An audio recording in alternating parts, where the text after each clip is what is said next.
Today is Friday, January 22nd, 2021. Coming up on Roland Martin Unfiltered, legendary Hall of Fame baseball player Hank Aaron, one of the greatest athletes in American history, died this morning at the age of 86. We will pay tribute to him. You will see the interview that I did with him 3 years ago.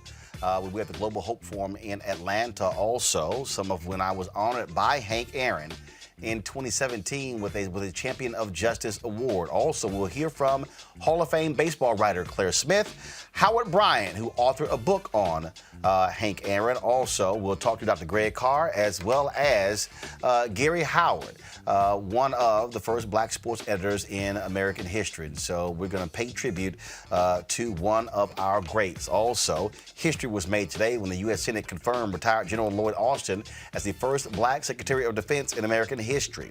In Dallas, officials have stopped a plan to make coronavirus vaccines in black and Latino communities a priority. We'll talk with Dallas County Commissioner John Wiley Price. Now, Speaker Nancy Pelosi is going to send an article of impeachment to the Senate against Donald Trump on Monday. And also, we'll talk to, in our education segment, we'll talk about President Joe Biden's executive order to pause student loan payments. And we'll preview a new film that looks at the relationship between the Reverend Dr. Martin Luther King Jr. and the FBI by talking with its director. It is time to bring the funk on Roland Martin Unfiltered. Let's go. Whatever the biz, he's on it. Whatever it is, he's got the scoop, the fact, the fine. And when it breaks, he's right on time and it's rolling. Best believe he's knowing. Putting it down from sports to news to politics. With entertainment just for kicks, he's rolling. It's on go, y'all. It's Roland Martin, yeah. Rolling with Roland now. He's funk, he's fresh, he's real, the best, you know he's Roland Martin now.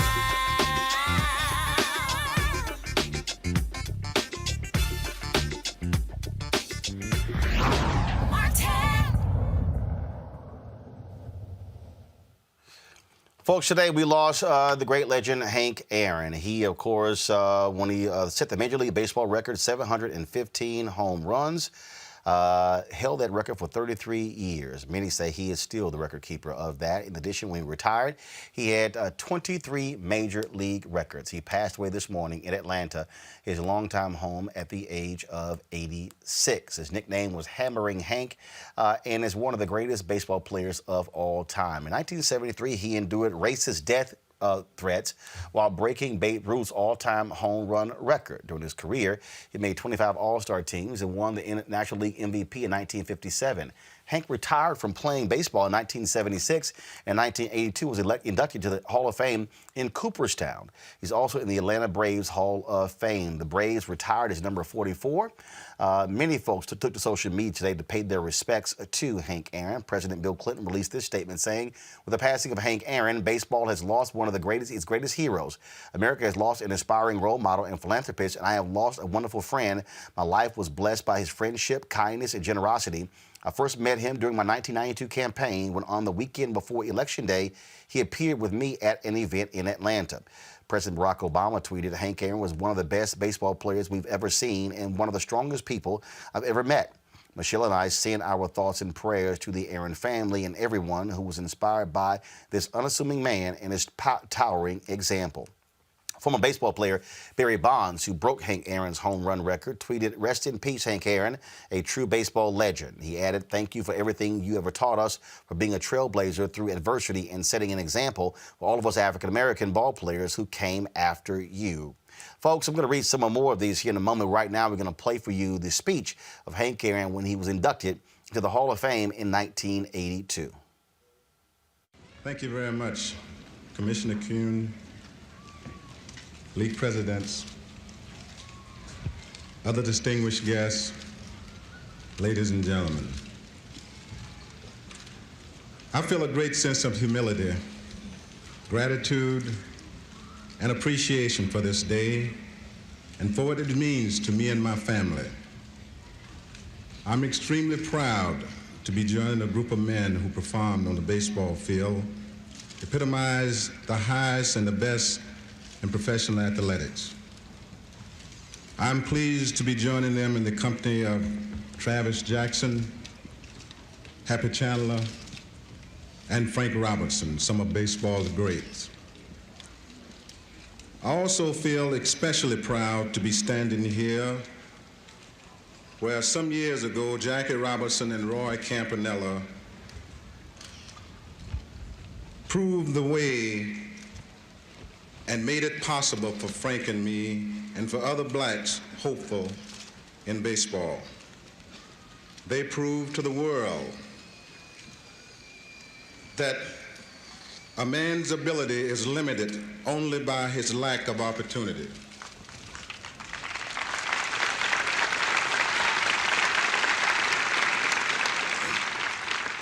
The sheer majesty of this occasion and its significance overwhelms me.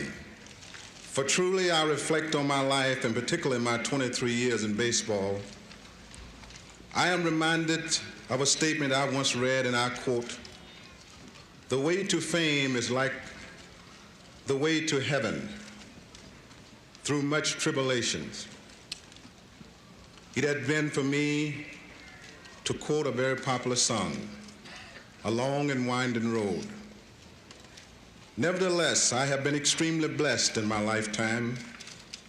I stand here today because God gave me a healthy body, a sound mind, and talent.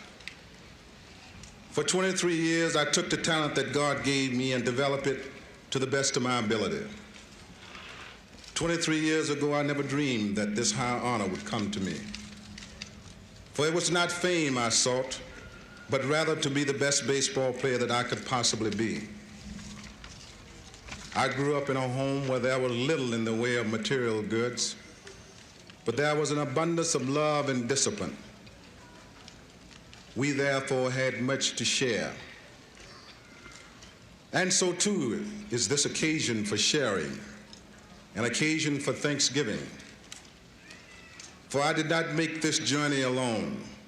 A lot of people contributed a lot of different ways to my success as a professional baseball player. And to them, I owe a deep debt of gratitude. The list is far too long for me to mention all of them. However, I must mention a few. I would like to acknowledge the presence of my parents, Mr. and Mrs. Herbert Aaron.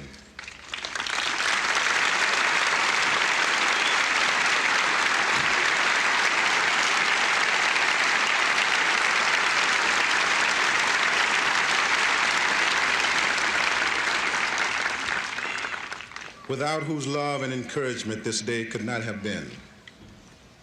My wife, Billy, who brought an awful lot of sunshine into my life.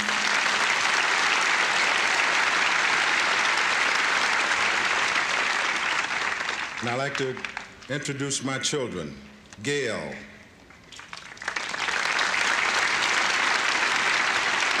Hanky, my oldest son, Larry, Dorinda,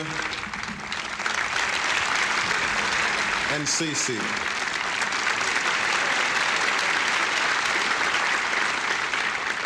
Who have been supportive and understanding of my long absences away from home.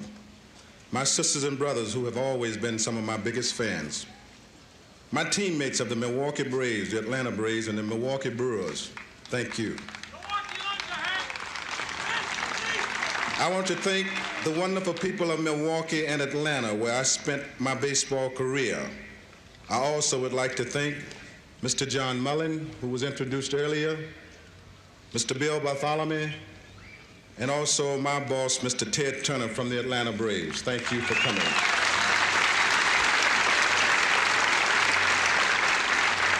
And we also have sitting on the front seat is Mr. Al Thornwell, Executive Vice President. Thank you very much for coming.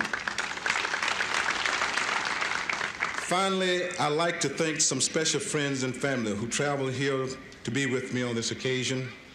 From Atlanta, Dr. Benjamin E. Mays, an ardent baseball fan, distinguished educator, and President Emeritus of Morehouse College, who today celebrates his 88th birthday. Thank you very much, Dr. Mays.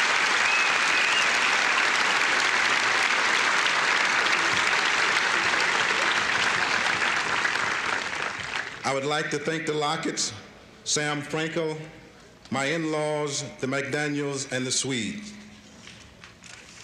Permit me also to express a special thanks to Mr. Walter Dunn and Mr. Carl Ware and other executives from the Coca-Cola Company for their presence and for providing transportation from our children and some of their friends from Atlanta, including Marvin Arrington, former Mayor Maynard Jackson, and Congressman White Fowler, and there are many other friends here.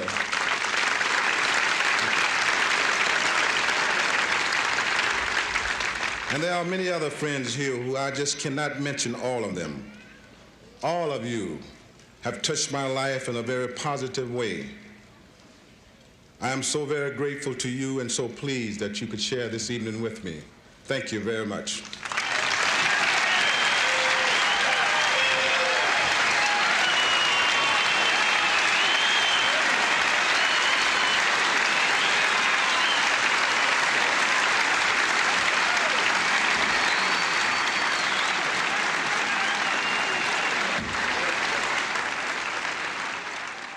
Joining us right now, folks, is a number of luminaries, including Dr. Greg Carr. He is the chair of the Department of Afro-American Studies at Howard University. ESPN sports journalist Howard Bryant, who also authored the definitive book on Hank Aaron, well, other than the one that Hank Aaron actually wrote. Nope, that's not Howard right there, y'all. That right there is Bob Kendrick, of course, who leads the Negro Leagues Museum. That is Howard Bryant. And we also are joined by Hall of Fame sports writer Claire Smith as well. Glad to have all of you here. I have an embarrassment of riches, so I got to figure out where I'm going to start first. And so what we'll do is we'll start first with the Negro Leagues. And so, Bob, we'll start with you. Of course, folks talk about Hank Aaron being a Hall of Famer, breaking the record of Babe Ruth with the Atlanta Braves, previously playing in Milwaukee. But his start came in the Negro Leagues.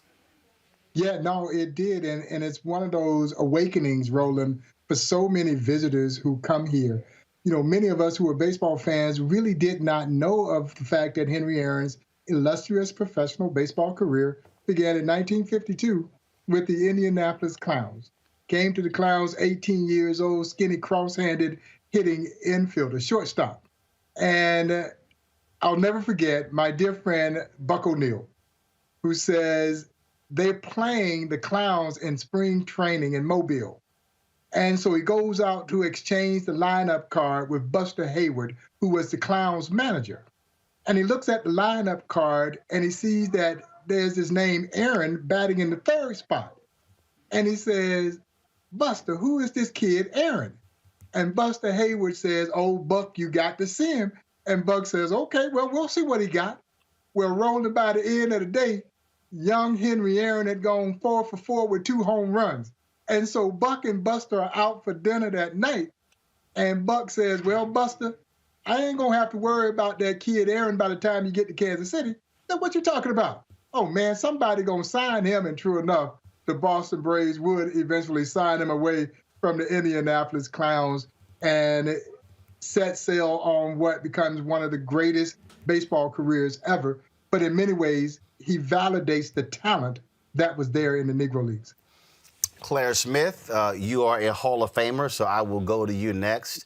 Your reflections on the amazing life and legacy of Hank Aaron. Well, I'd like to speak to his timelessness. Only yesterday, I had the pleasure of speaking with Dusty Baker, and we were reflecting back on that date in '74 when Dusty was a youngster in the on-deck circle watching Henry Aaron hit the home run that took him past Babe Ruth and onto the Mount Olympus of home run hitters. He stood there for over a quarter of a century alone and undaunted. But Dusty was talking about the importance of family, baseball family. In that family, Dusty pointed to Satchel Paige as a teammate with the Braves, to Henry Aaron. We reminisce about Don Sutton and Phil Niekro. And Dusty said something very profound just yesterday. He said, if you love someone in your family, if you love someone in baseball, talk to them today because tomorrow is never promised. And sure enough, that proved so true today. And Dusty loved being that bridge between his generation and the youngsters coming up like Mookie Betts, but he knows where he learned mentorship. He learned it from Henry Aaron. He learned it from the man who taught him how to be a major leaguer, how to be a man, no matter how hard the times pushed you. If you couldn't learn from Henry Aaron, if you couldn't garner something good from all the bad that this world tried to throw at him, then you weren't paying attention. Howard Bryant, 3,000 pieces of hate mail a day that Hank Aaron received as he was going towards breaking Babe Ruth's record. The tremendous amount of pressure and pain that he had to deal with was, look, a lot of folks couldn't handle that kind of pressure.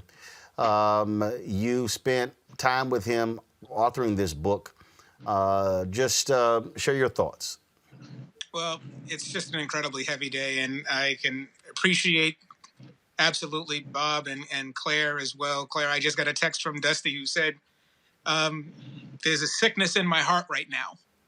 And we think we're all feeling that. And you're right, Roland, when you go back to 1974, I just think of Henry Aaron as he is the story of America in so many ways. When you think about what this country has asked of everybody, especially of African Americans, Henry Aaron did everything right. You're supposed to pull yourself up by your bootstraps, so they say. And Henry Aaron's father built his house by hand with random planks of wood and nails that he got from vacant lots. You're supposed to maximize your ability and do your best and try your hardest. And Henry played 23 seasons and was never on the disabled list, not once. And that doesn't mean he wasn't hurt. He just played. He just gave everything. And at the end of the day, when you were supposed to do everything that this country asked you to do, what was waiting for him but death threats, that people wanted to kill him?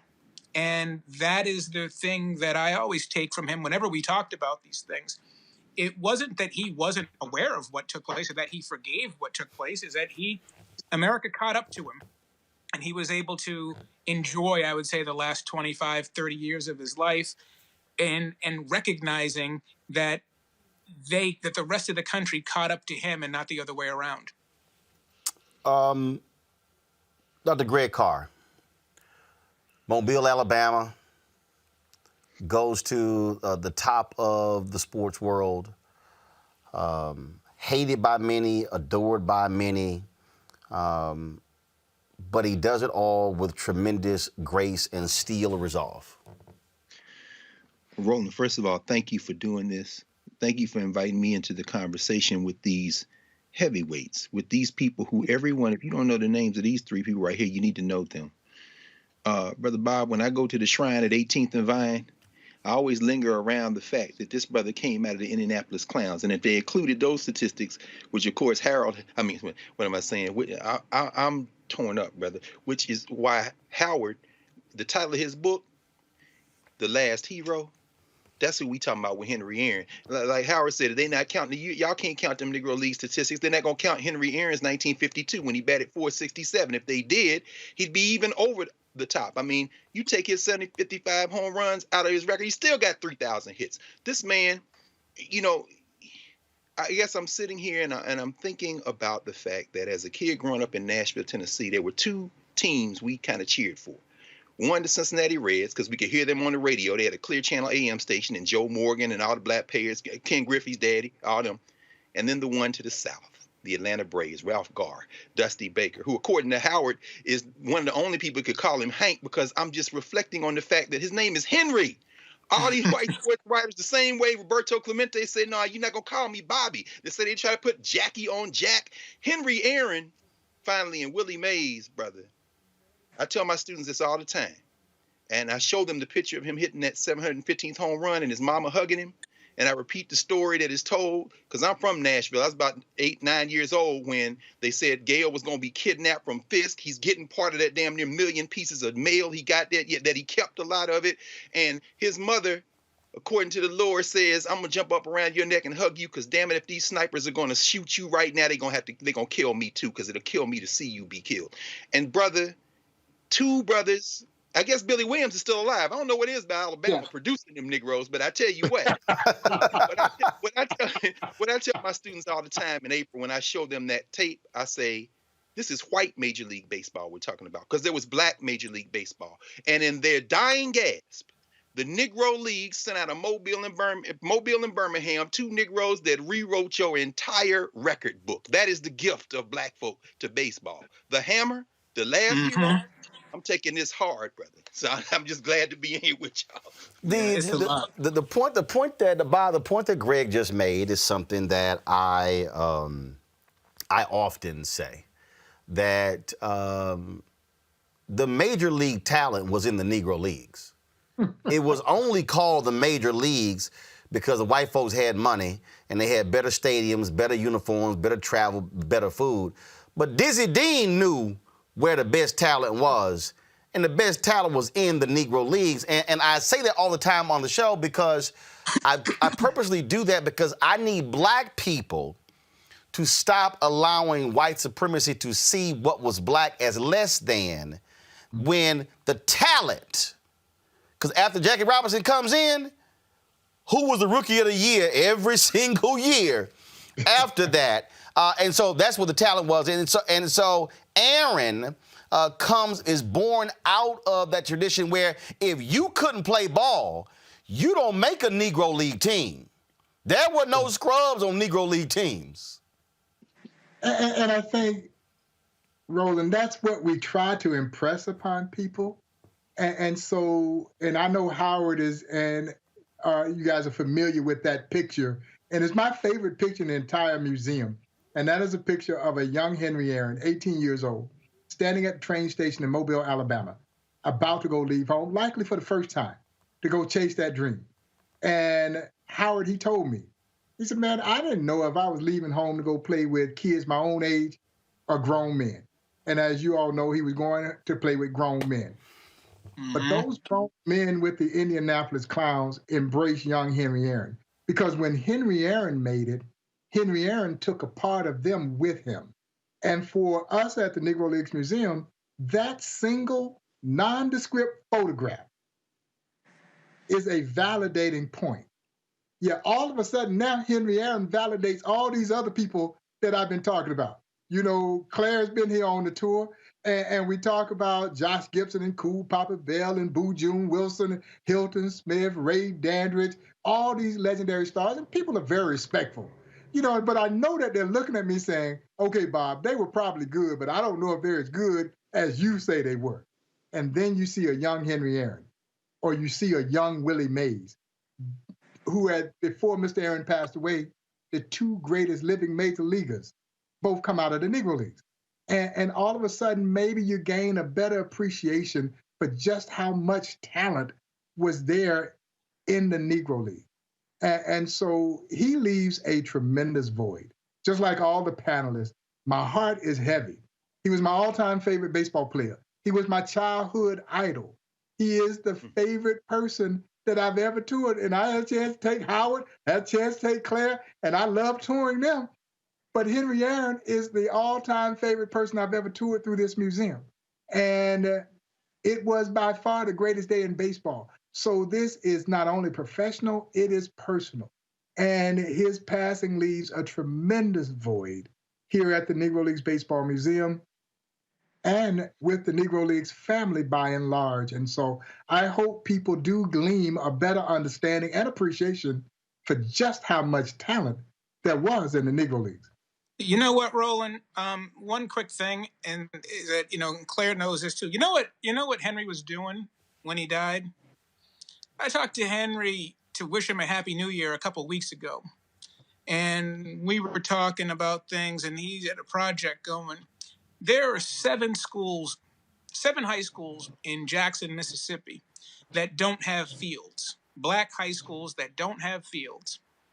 He was in the process of building baseball fields for them to have a place to play their home games. At 86 years old, he was still in the fight. Still in the fight for access, still in the fight to make sure that people had access to the game the way he had access to the game. And I think the thing that I just find so amazing about him, one of the things that always drives me crazy about pro athletes is that when you're around them, they always make you feel like you're part of their entourage, like you work for them or that you're following them when you're actually a journalist. But Henry never did that. Henry asked more questions than he answered. He was more interested in you and more interested in what was happening and staying involved. And I think that he used to say to me all the time, how come you don't call me more often? Why don't you call me? And it was because you always wanted to be so respectful of the great Henry Aaron. I said, because you're Henry Aaron. And now you feel bad that you didn't take more advantage of it. But it's just an example of somebody who stayed in it every single day. He was present. And I just have so much respect for that and a lot of emptiness right now. Claire, go ahead. Howard, the one thing I wanted to tack on to that was it wasn't sports, it wasn't statistics and home run numbers. I mean, those are the asterisks to a great career. This month, he was showing our people the importance of vaccinations by showing us not to be afraid. Don't change the shiny objects where people are going to try to convince you that taking care of your health is somehow less important for you than it is for the rest of America. And he had his vaccination shot, and he put the public service announcement out there with Dr. Andrew Young. He was always looking out for our people on so many levels. You cannot underestimate the importance of an 86-year-old man thinking about our 86-month-old children and their big brothers and sisters, mothers and fathers. It's interesting. It's interesting, Howard, when you're talking about wanting to call him and wanting to talk to him more. First of all, the reason I am wearing this Atlanta Braves jersey, everybody knows I'm from Houston. I only rock hometown teams. I only wear Houston stuff. I don't wear everybody else stuff. You will only see me wear the Jackie Robinson 42 jersey on April 15th. You will see me, I have not gotten it yet, but I will be getting a Roberto Clemente jersey because I greatly respected Roberto Clemente. But I'm wearing this jersey here because in 2017, I was one of the honorees that Hank Aaron personally chose as a champion of justice. My grandmother, Betty Logan, my paternal grandmother gave me and my brother a Hank Aaron signed baseball. And the autograph long faded. And so when we were, the group in the class of 2017 was Cito Gaston, Civil Rights leader Hank Thomas, one of the Freedom Riders, and former Labor Secretary Alexis Herman, and this little boy from Texas, me. And so Hank actually, he signed this jersey here, and this is only the second time I've actually worn it. So I said I was going to wear it today. So he signed this one here. And what was amazing was, and I showed the photo, I put the photo on my Instagram page earlier, I'm going to pull up in a second, was this here. The first time I met Hank Aaron was in 2013 at the White House. So there's a reception at the White House in 2013. It was Black History Month reception. And I see Hank Aaron sitting next to another one of our legends, Harry Belafonte. So I walk over, and I'm like, I already knew Harry. I interviewed Harry, and I was like, cool, I get to meet Hank Aaron.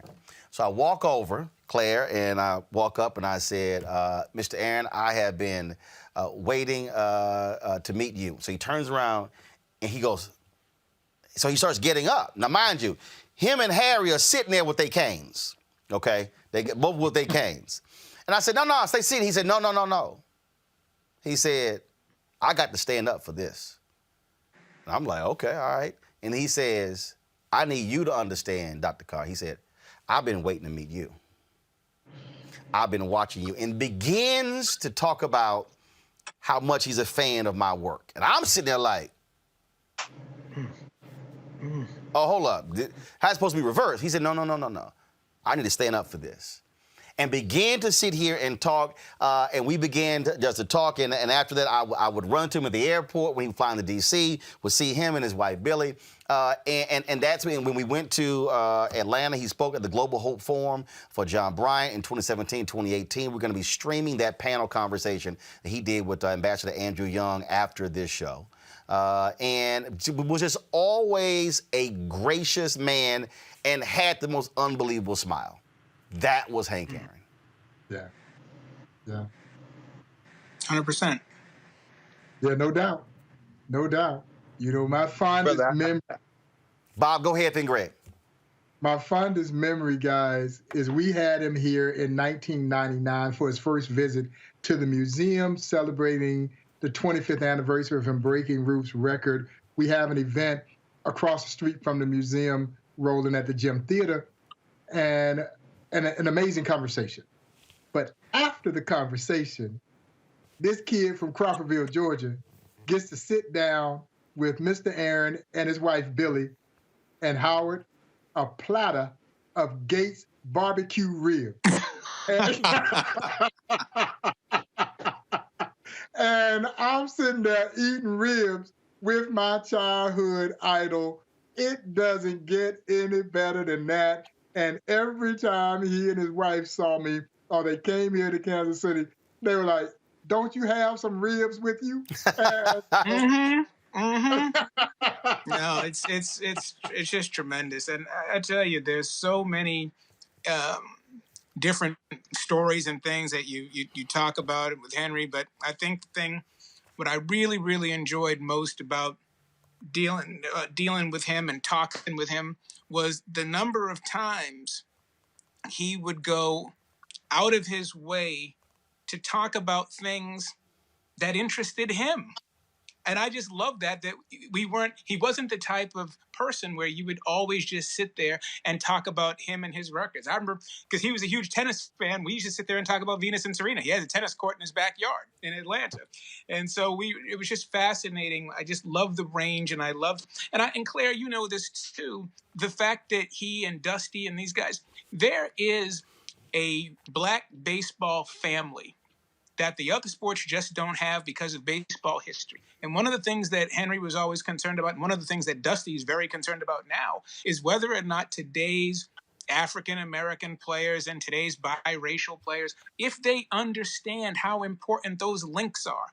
The only reason that I know these guys is because Dusty and Henry and them, they made sure you knew the history of black baseball.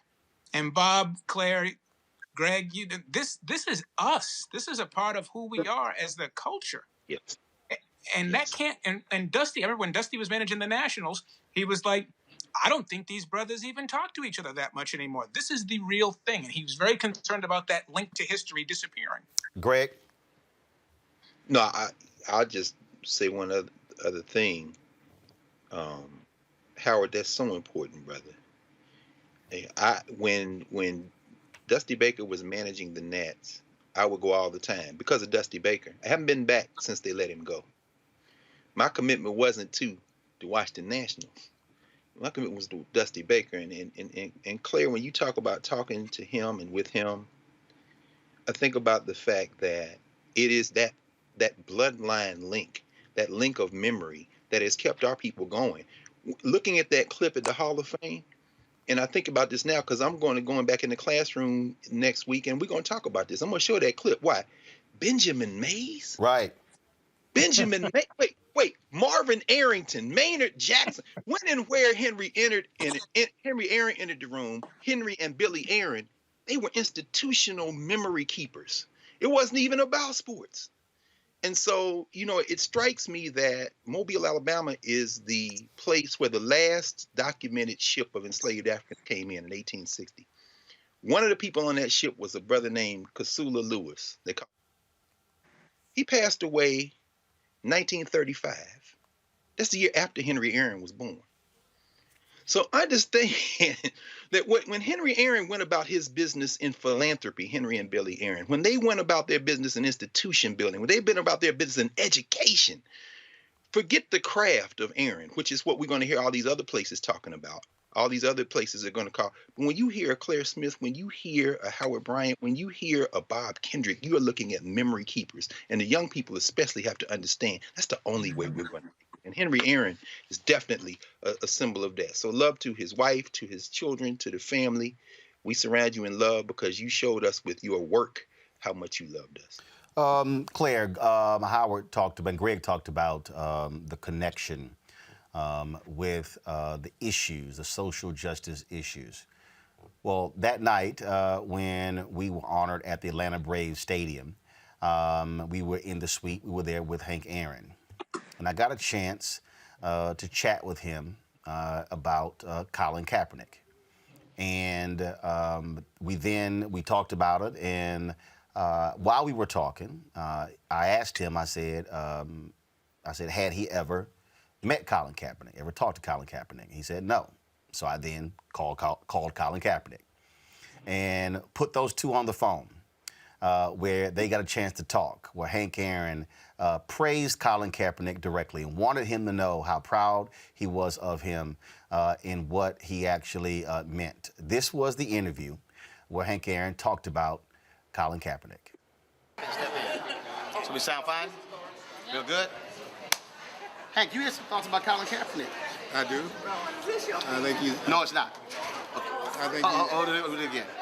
So Hank, you got some thoughts about Colin Kaepernick? Well, I think he's getting the wrong deal. I think that if I look at, I've been watching pro ball for a long time, and I think that if you look at all of the quarterbacks in the league right now, I think you have to say he is 1, 2, 3, 4. I don't think anybody can do the things that he do. So I just wish somebody would open up and give him a chance to do his thing and say, hey, he's entitled to whatever he did, and let's forget about it and let's go on with it. And do you want to see other players stand up and stand with him? I'd love to see some other players stand with him. I would love that. I think it would give him some incentive. I think it would help him.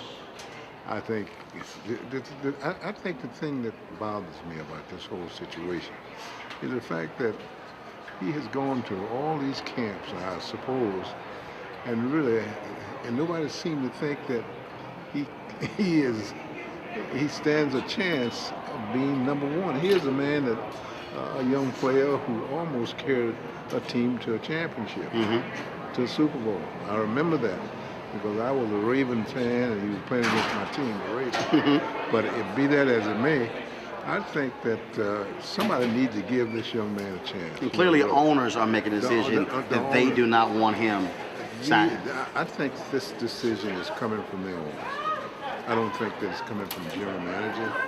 I do know that Harbaugh and also Ozzie Newsome, I'm not putting them in harm's way, but I say that if they look at it and say, hey, let's open the season up, we can't open the season up with Flacco, then who's the second best? Look, you went through the experience, Jackie Robinson, players standing up. Here's a guy who's speaking about police brutality, what's happening to African Americans. It is if they're saying, we want you guys to just shut up, play ball. Yeah, and to be honest with you, I can understand what you're saying. Those days are gone by. I talked to my grandson who's now going in college, and I try to tell him that,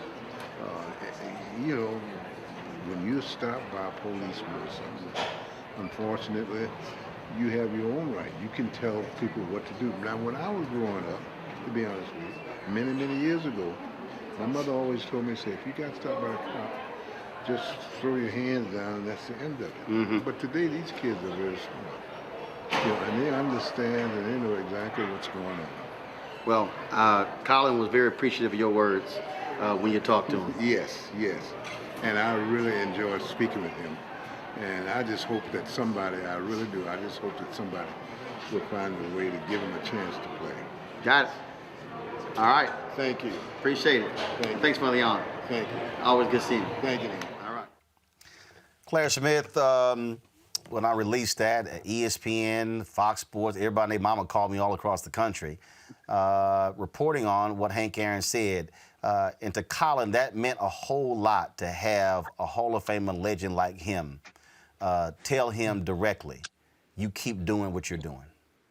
Well, Roland, I am just glad that Hank Aaron got to live long enough to see the summer of 2020, because there was, we were in the desert for a long time when it seemed that the only color that black athletes cared about was green.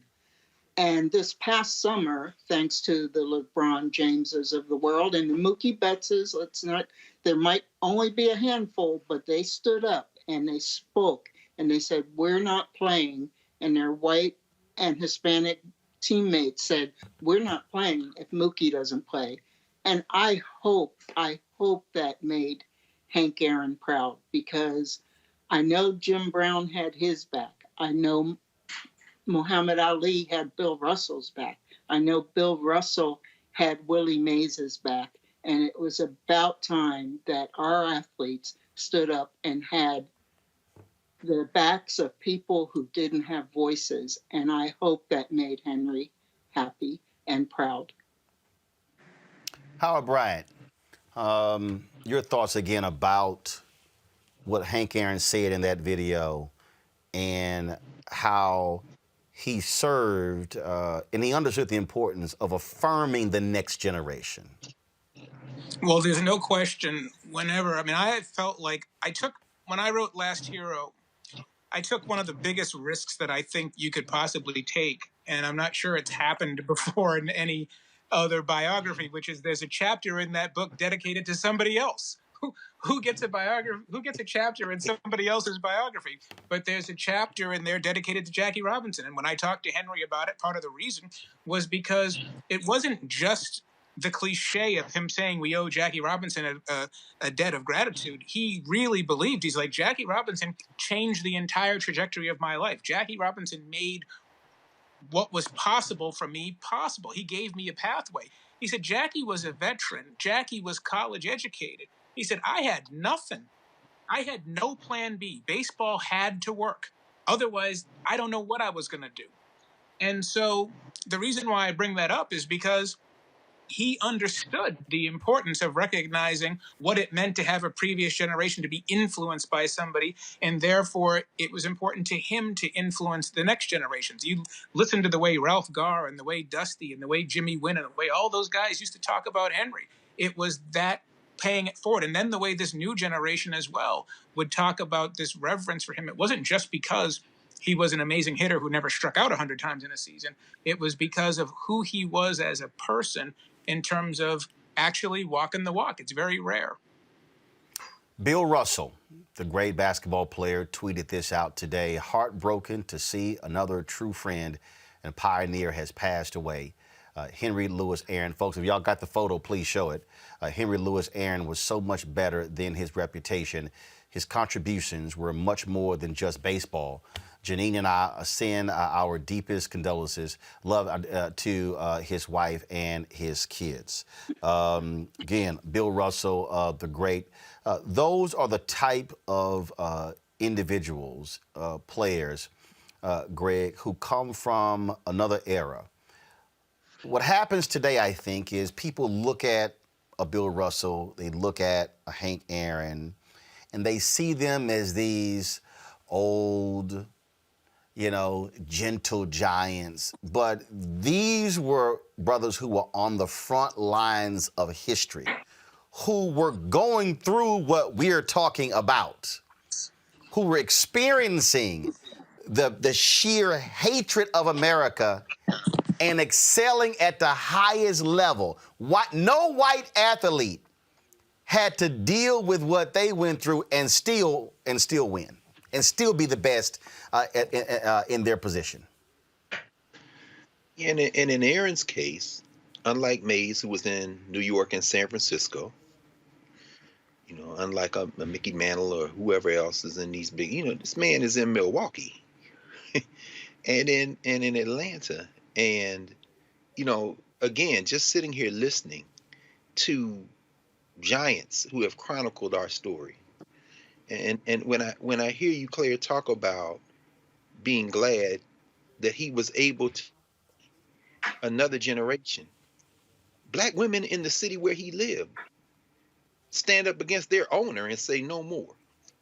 That WNBA sisters, I'm sure that just made his heart sing. And I think about something. I mean, and over the arc of the last, not even a year. I mean, Bob Gibson, right, out of Omaha, made transition. And thinking about Bob Gibson going to the White House, Jack Robinson there, Gibson saying this doesn't feel right, and going to stand on the corner and wait for the shuttle to take him back to the bus. And he looks over and he says, there's Jackie Robinson standing for the same shuttle. He didn't feel right about Nixon either. And that's the first time they had a conversation. Thinking about Kurt Flood in St. Louis, talking about Bob Gibson took into a Nation of Islam meeting. It's not even the things that are public facing, the things that people kind of know about, or if they dug a little, they might know about it, or a film comes out like One Night in Miami and people say, oh, Jim Brown and Malcolm, Muhammad Ali and Sam Cooke. Yeah, it is those things that, as you say, Claire, the things that you all know about being in community with these folk who have what these young people now call platform, who had it in the 50s, 60s, and 70s, who endured all the abuse, but the things we don't see, the meals they shared together, the children who played together, the families who played together. And so that is the thing that we see in every generation. We see it with these young people. And I hope finally we'll take a moment in a moment like this, which is, again, why I'm so grateful to even be able to sit here and listen to you all really talk, to introduce to another generation the people who are still on this side of the earth, who can help future generations understand the importance of what these women and men did, so that they can make their contribution and add their energy to this unbroken chain. Claire, that was another career for Hank Aaron. Here he finishes baseball and becomes a highly successful businessman in Georgia. Absolutely. And the fact that the Atlanta Braves were so proactive in making sure their front offices looked like their teams, that they were promoting and producing executives. First black general manager was down in Atlanta, way before we decided that the glass ceiling had to be broken, way before Al Campanis. The Braves did what they needed to do, and Hank Aaron was a senior executive with that team for the duration of his life. They didn't just say, turn in your uniform, we're finished using you, and we're finished riding you like a pack horse. You've done all you can do for us. And that was so self-affirming, I'm sure. We need more Henry Aarons to stand up and say Colin Kaepernick belongs in football, and the racism that was represented by the owner in the WNBA does not have a place at our table. No more. We're not putting up with that anymore. And I am just so glad that we as a group in the media got to report on athletes who found their voices and stood together and stood up for all those who couldn't be given the stage on their own. We have to stand up for each other, just have to. Bob, your final word. Well, for me, I will forever cherish Mr. Aaron as a fan. As a fan of this game. As I mentioned, he was my all-time favorite baseball player, my childhood idol. And Roland, as you know, when in those rare instances when you get to meet your idol, sometimes they don't meet what you believe, what you have always seen. But Henry Aaron superseded anything that I may have had in my mind about this man, and the humility, the grace, the dignity in how he carried himself. It just struck me And I'll hold on to those memories. You know, we're hurting right now because that's what we as human beings do when we lose someone we love. Not necessarily mourning for Mr. Aaron, we're mourning for us because we lost someone that we love. But man, how fortunate are we to have had Henry Aaron and everything that he has left us? And Claire's right. I hope that we use Henry Aaron's life as a tool of inspiration, just as we try to do here at the Negro Leagues Baseball Museum, to use this powerful story as that tool of inspiration to empower people to continue to dream about possibilities. Henry Aaron did that for all of us. Bob Kendrick, Claire Smith, Dr. Greg Carr. We appreciate it. Thanks a lot. Thank you, Roland. Well, Thank you, gentlemen. Thank you. All right, folks. Joining us right now is Gary Howard, longtime journalist who was the top editor for the Milwaukee Journal-Sentinel. Of course, Milwaukee was the place where Hank Aaron played. Gary, how you doing? I'm doing quite well. How are you, Roland? Doing great. Share your thoughts about the loss of the legend Hank Aaron. Well, Hank Aaron, everyone has to believe this. He truly was a living icon. For me, it was absolutely amazing for me in 1994 to be named sports editor of the Milwaukee Journal. When I went to Milwaukee, I was befriended by Joe Kennedy, who was an education extraordinaire, right? He built his own school in the city, but his best friend was Hank Aaron. So Joe was like, Hank's my best friend. And I'm like, yeah. And of course, it turned out to be true. And I got a chance to meet Hank through Joe at first, because as sports editor, obviously we were going to have some interaction. But Joe introduced me to him and said that I was a sports editor at the Milwaukee Journal. And Hank looked at me and then looked back at Joe and then looked back at me and said, "You're the sports editor of the Journal, the paper here?" And I said, "Yeah, Hank." He's like, "You mean the paper here? You're the sports editor?" I was like, "Yeah, I'm in charge. I'm running."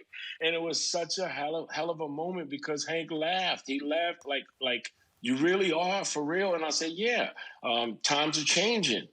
Because I think, when he first came to Milwaukee, obviously there was nobody in black that was actually covering him.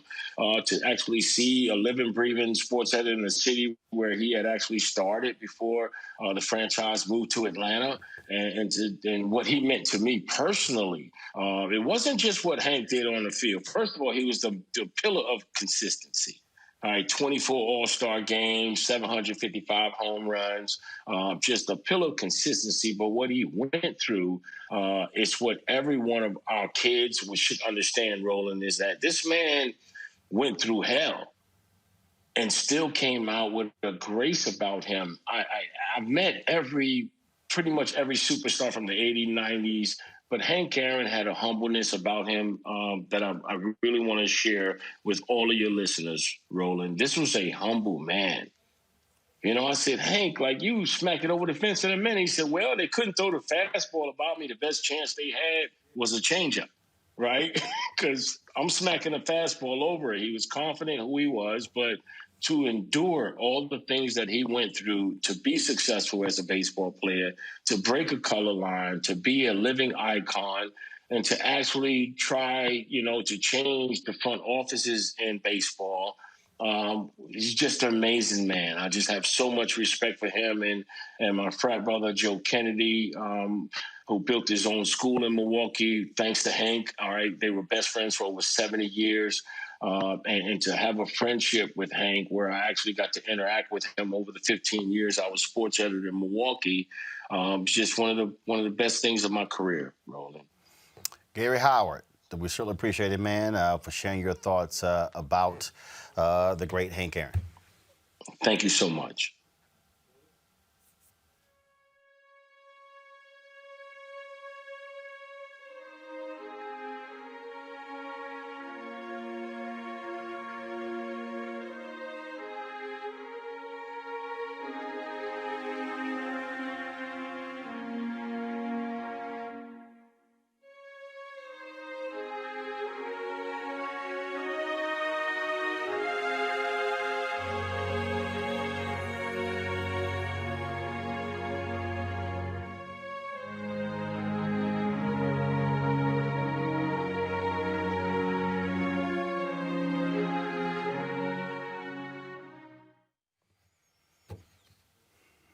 2018, while attending the Global Hope Forum, I had an opportunity to sit down and interview Hank Aaron. I want to talk a little business with you, but first, Saturday, 70th anniversary, Jackie Robinson, Major League Baseball, 20th anniversary of them retiring his number in all of Major League Baseball. Just finished reading his book, I Never Had It Made. And I said to anybody, you have to read this book to understand that this was a different kind of brother. Yes, he was. And now that we're talking about it, you know, they're getting ready to erect a statue of him in Los Angeles Saturday. It just so happened that I've gotten 3 or 4 calls, and I've just wishing, trying to figure out a way that I can be there. And Rachel, who doesn't travel that much, is going to be there with him, you know, going to see that the statue be erected. So I am very proud. And, you know, the thing I think that I think about with Jackie Robinson and the thing that he went through, it wasn't just baseball, hitting the baseball, but he had to be such a gentleman off the field. I mean, they expected him to walk on eggshells, you know, really. And his inner self, though, was one always to fight back. Yeah, well, that's right. So to temper that. Yes. So he just had it. And the last time I saw Jackie, of course, was at, I believe it was in Cincinnati, when he made a statement and said, I'll be more happier than anybody in the world if I can see a black man at least coaching third base. So those are the things, and those are the things that really made me feel like I was walking in the footstep of a giant. I've said this repeatedly. Some people got mad at me. I didn't care if they did get mad at me. So there was so much made out of the first African American in Major League Baseball. But I've reversed it. I've said, no, the best Major League talent was in the Negro Leagues. That was called Major Leagues because they had better stadiums, better uniforms, travel. I said, but when it came to the talent, I said, the Major Leagues was the Negro Leagues. Oh, it's no question about it. You know, absolutely no question. In fact, when anybody talked to me about my upbringing and how I came about and started playing baseball so rapidly, I said I got my education through the minor leagues, playing in the Negro League with players that really helped me learn how to play the game the way it was supposed to be played. And the reason I think that's important is because if we keep perpetuating this notion that we're trying to be accepted into their arena, we are negating the excellence that was in our own place. It's sort of like there's so much made about when an African American kid gets accepted to an Ivy League school, or they get accepted to an HBCU. People go, okay, whatever. When I go, wait a minute, why do you think that is better than this? Well, you know, actually, you know, baseball was a dull game before we started playing. And when I say we, I'm talking about people like Jackie Robinson, Campanella, and Newcomb, and all of them. And then along came, of course, our guys like Maury Wills and et cetera, who really put some excitement back in the game. Baseball was just a game like hit a baseball, Babe Ruth hit a baseball, stay at first base, hit another base. It was like that. It was really, to be very honest with you, it was a very dull game compared to what it was later on when those players came along and really put some excitement back in the game. It's kind of like, I guess you would kind of say that it was kind of like boxing until Muhammad Ali came along and really started showing and putting a little pep into it.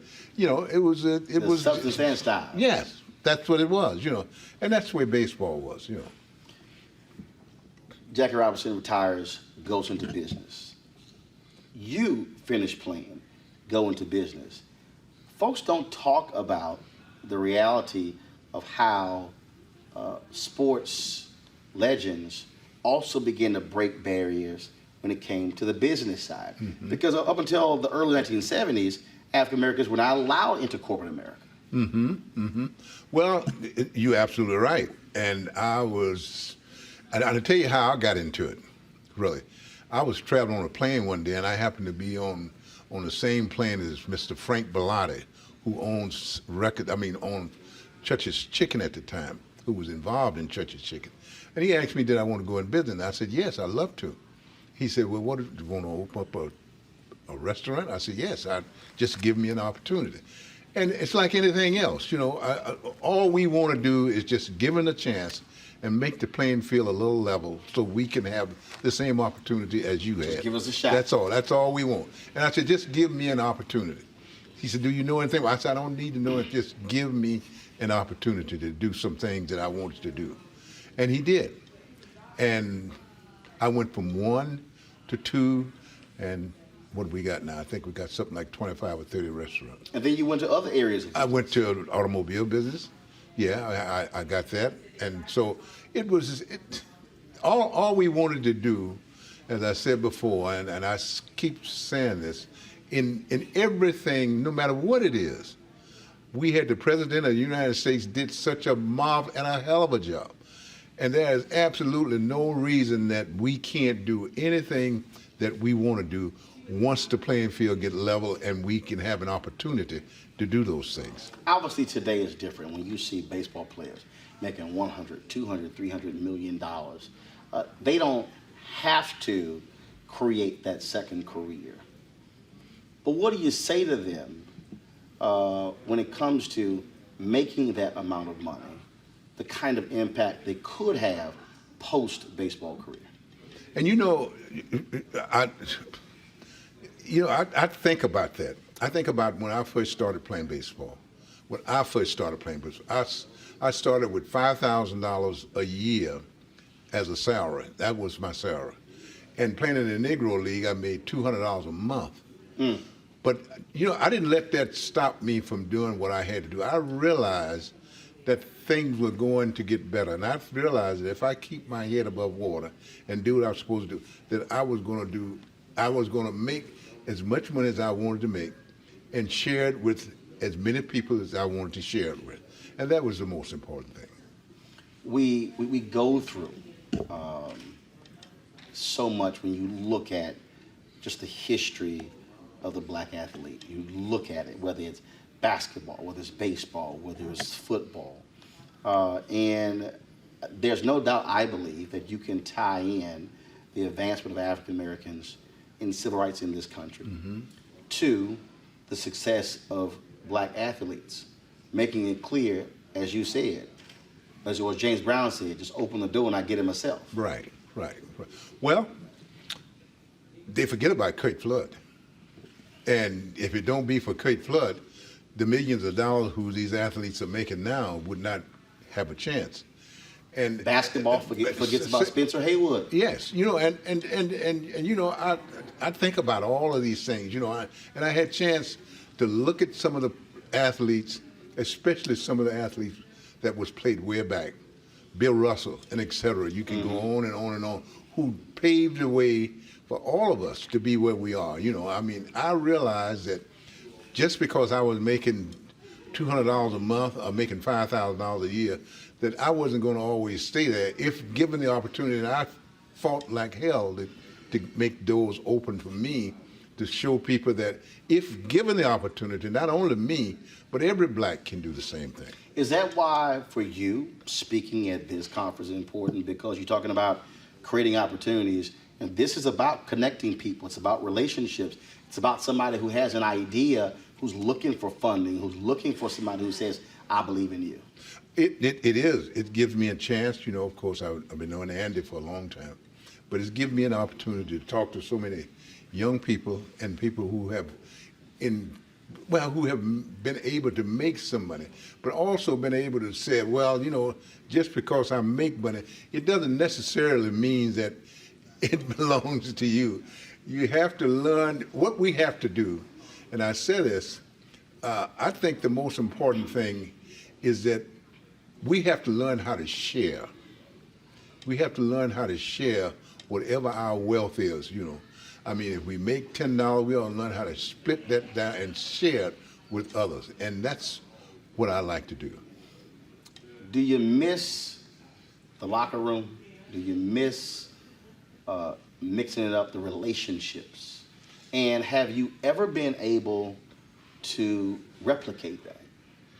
No, I have not missed the locker room, and I say that not bragging or anything. I think that after 23 years of playing baseball, I tell this story often, and I probably will share it with some people today, is that I remember in Baltimore, I had a friend of mine, and he and I went out to dinner one night. It was a sports writer, and I told him, I said, I can't. The balls that I hit now, that I used to hit over the fence, they don't get no further than the warning tracks. I said, I slide to second base, and I get halfway, and that's it. I said, the good Lord has shown me that He's given me the opportunity to play this game for 23 years and do everything humanly possible that I could do. Home runs batted in, playing in the All-Star Game, World Series, and et cetera. And I said, now it's time for me to show my blessing and my appreciation and give it to other people and let them go with it.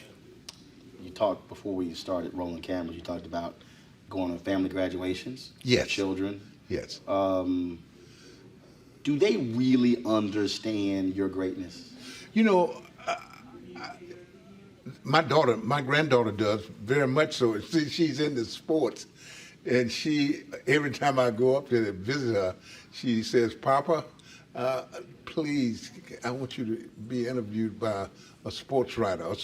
She happened to be a young lady, but I think they do. I think at first they don't. No, when they're young, 4, 5, 6 years old, no. But I think that most of my kids, which I'm blessed to say that most of them are in their teens and understand, I think they understand that what I've been through. And speaking of being through, Jack Robinson went through a lot. You went through hell breaking that major league home run baseball record. Yes. And I don't think the average person understands what that level of pressure is like. And frankly, for a white baseball player, and I say it all the time, they can just play ball. I say it all the time. We would love just to be able to go to the store and not worry about getting shot, getting followed around. We would love to be able to drive down the street and not worry about getting pulled over by the cops because of the kind of car that you drive. It is just a different kind of life. Well, it was different. It was different for me. It was different for me chasing that record. Really. You'd think that the only thing I was doing was bringing a little pleasure to people's mind. Enjoying a baseball game, and yet I had to have 2 or 3. Maynard Jackson, who was a mayor at that time, fixed me with 2 detectives that was with me all the time. Half the time I couldn't stay at the ballpark. I had to stay in a hotel room all the time. I had to have Casanova, who was a friend of mine, to bring food to me in the hotel. So yes, things were a lot different for me than they would be for, say, I say this, and no pun intended, like Pete Rose was going after the record. He enjoyed it. I didn't have any enjoyment when I was going after Babe Ruth's record, because every letter I received, people were threatening me and doing all these things. So I had to worry about staying alive, right, or doing some other things. I look at players today. They want to play football. They want to play basketball. I grew up playing baseball, but then there was a point where I fell out of love. I fell out of love with it. When you see the few number of black players today, what crosses your mind? I'm worried about it, really. I am. I'm worried about it, and I have brought this to the commissioner, even Bud Selig, who was commissioner before, and I've brought it to Ron Manfred. I brought it to all of mine that it's a problem. It is a problem, and how do we solve it?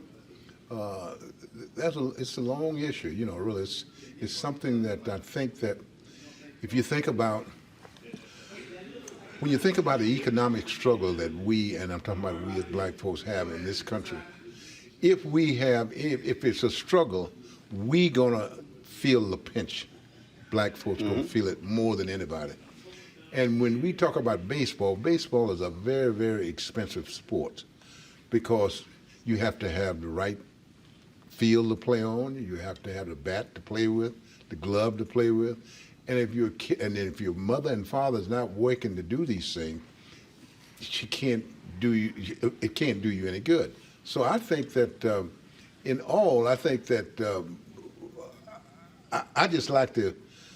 I don't know what I can say to say that I hope that in the next few years that we can see more blacks playing this game. There's a kid out there right now, cannot hit home runs, can't steal bases, can't do any of those things, but they can be an entrepreneur. They can be a CEO. Your advice for them?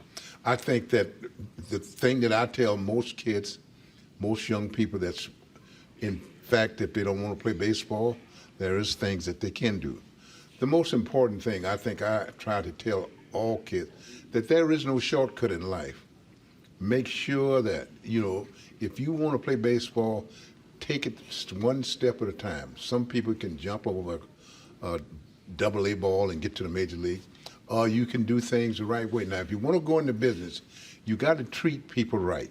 The most important thing, you got to treat people right and act like it is a business.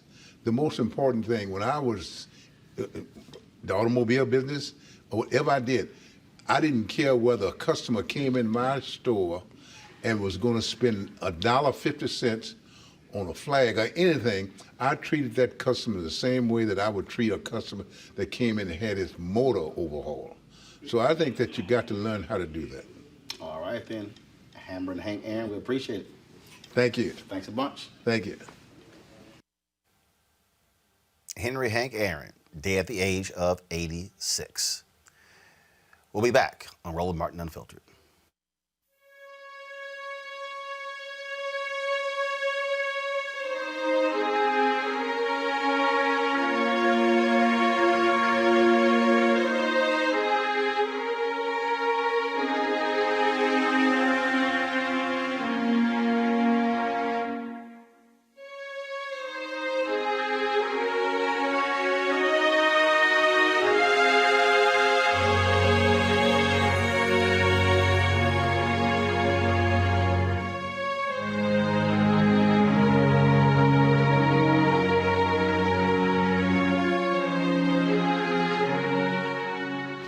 Amber Stevens-West. Yo, what up, y'all? This is Jay Ellis, and you're watching Roland Martin Unfiltered.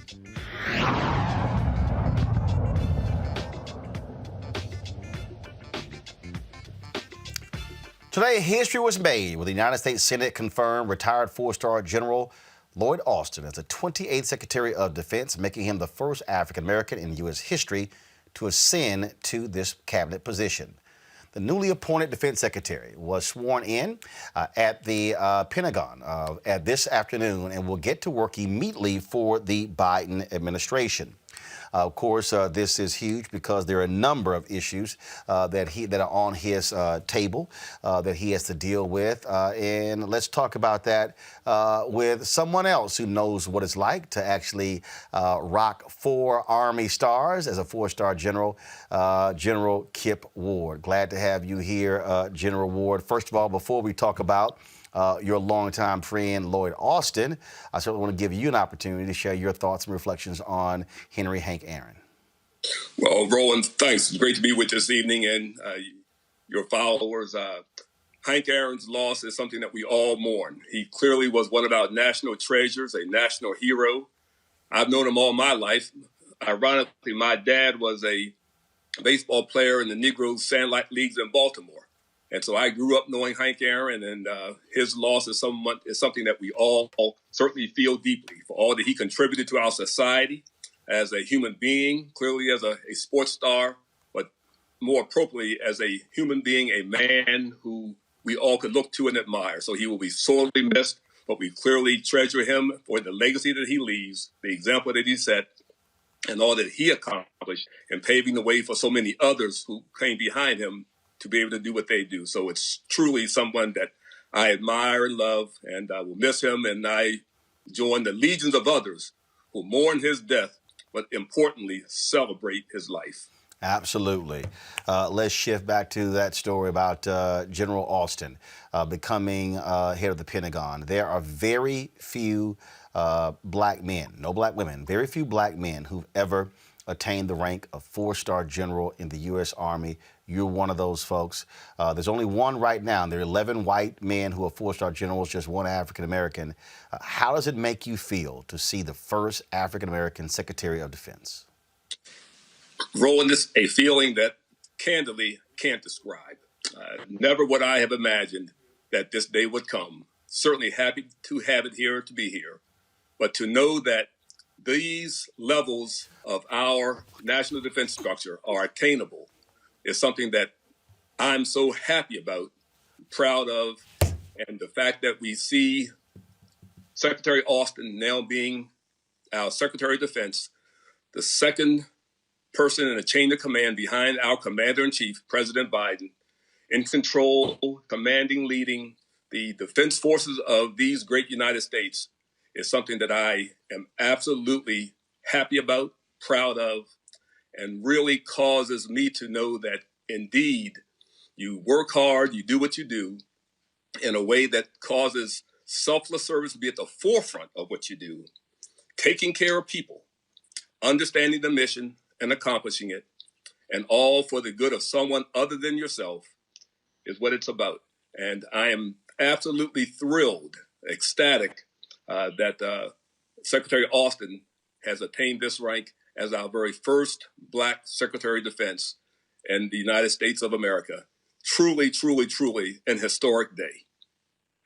For a lot of people, really don't understand. Just like we were talking about with Henry Hank Aaron, what he had to endure in the Negro Leagues, coming into Major League Baseball, the racism that he had to contend with. I keep reminding people that, look, the military was desegregated by executive order in 1948.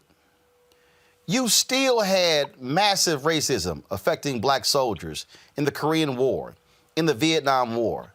You get to the early 1970s, and you finally start seeing a true level of advancement, and you're still dealing with that. The fact that, again, here we are in 2021, and we're only talking about less than a dozen Black four-star generals. That is still major, and the military is still having to contend with the lack of advancement by Black men and women in the armed services. And so this is important because not only is it important for him to rise to that position, he clearly has earned it, but also the opportunity now to reshape the U.S. military. We are at a place in our society and history whereby the ills of our past when it came to how Black people and other minorities were treated in this country being realized, understood by ever-increasing numbers. And this point in our history where that is so now visibly apparent to so many is clearly an inflection point in our society. You know, the military is a reflection of our society. And so the things that we see day to day truly don't occur en masse in the military because we have regulations, we have procedures, we have chains of command, we have behavioral requirements that dictate certain things be the case. But you still have attitudes. And so as we have gone through our situations and scenarios as military members, be it whatever period we've been in, we all face various things that causes it to be apparent that we always don't get treated the way others get treated. And so as these things become more and more apparent to so many more folks, these are the things that we continue to work on.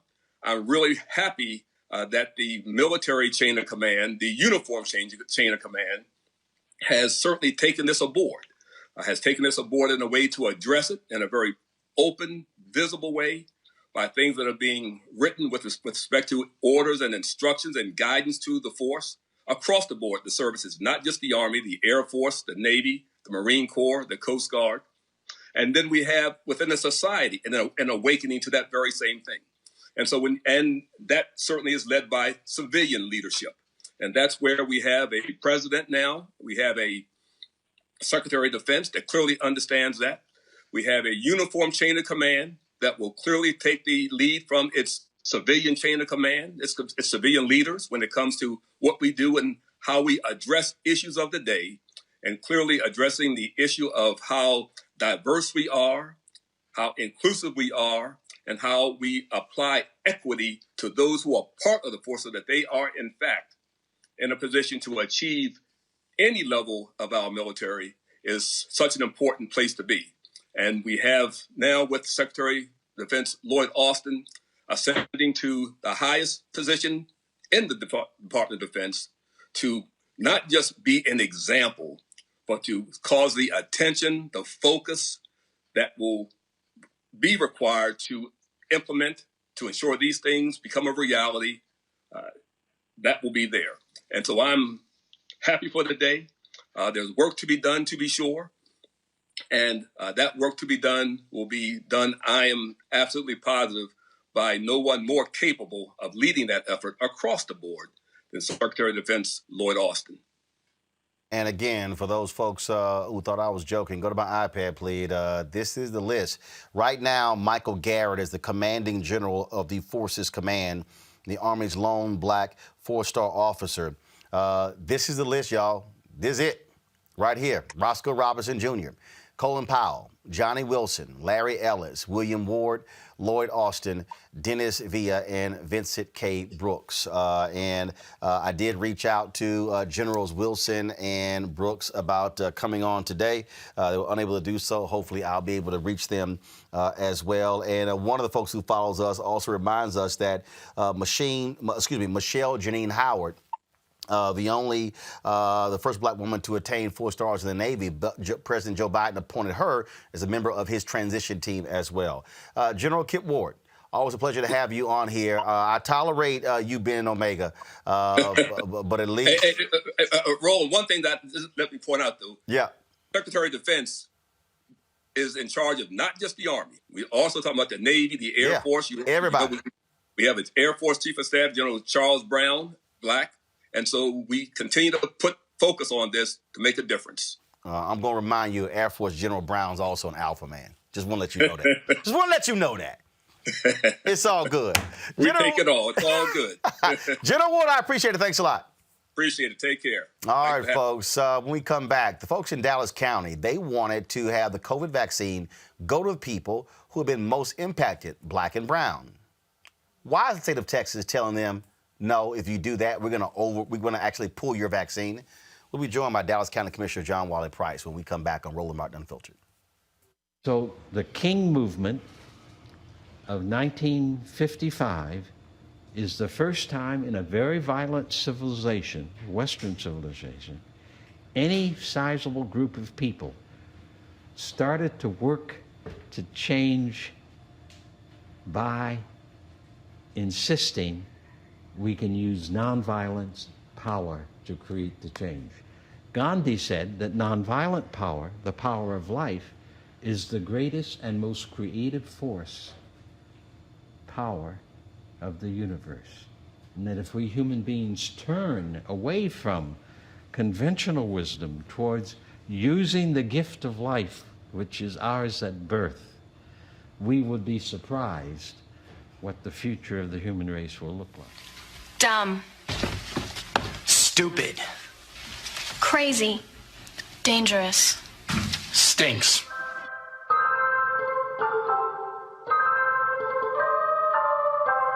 You are leading the way for the rest of this state. And we believe that this state is on the verge of shocking the entire country.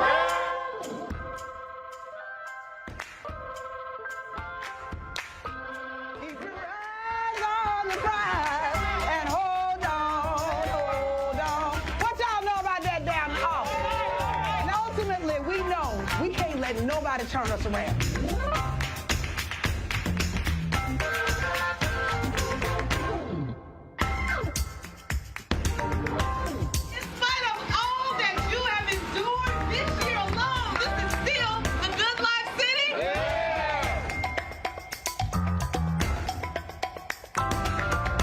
If it turns out that the Senate is hinging on one seat, and there's only one race left,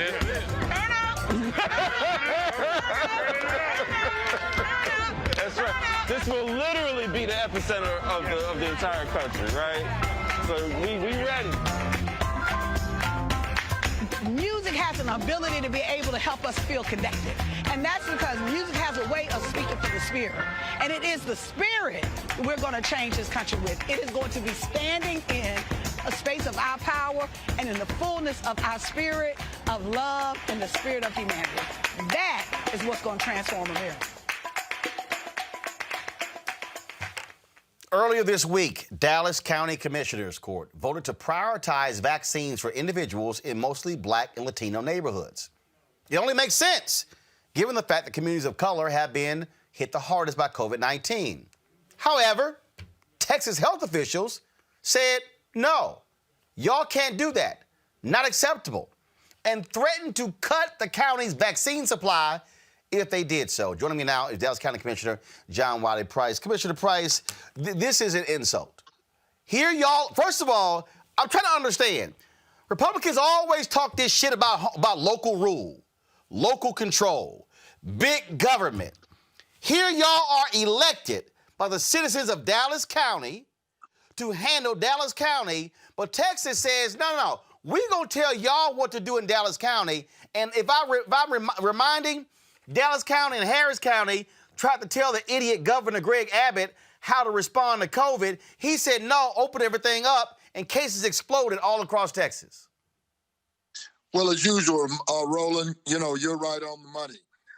And the real travesty is the Department of Health State Services has no idea about the demographic logistics of what's going on here in Dallas. When we even look at the vaccine distribution, they're sending it to hospitals that have no footprint in the southern sector, or where the majority of African Americans and Latinos reside.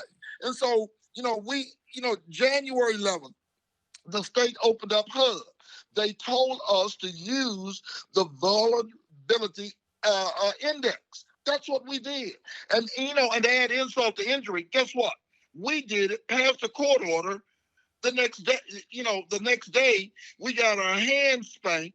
And of course, the court caved. And guess what? Tarrant County, they're doing it now. Doing the same identical thing. The only difference is we put it in a court order to try to bring our judge into check.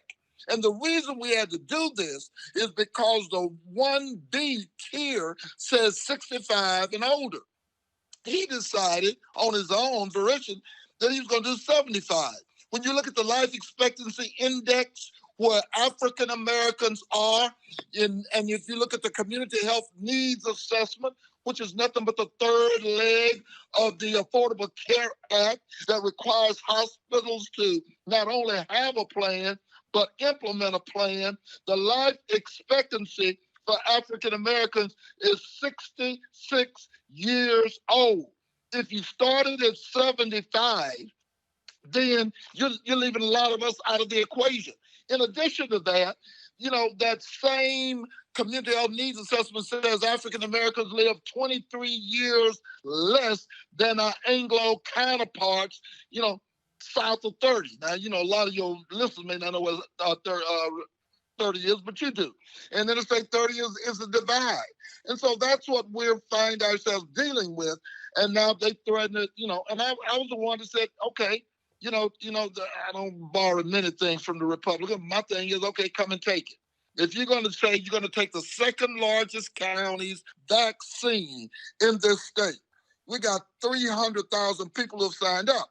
We still live in an internet desert, in this city, a digital divide. And when you get to 75, with a lot of our population, they don't have the wherewithal. And so, we got, all of the things that coming together that is against what we as local officials have said is best in terms of how we outreach to our community. So what's next? Do y'all just have to accept what they said? What are you going to do?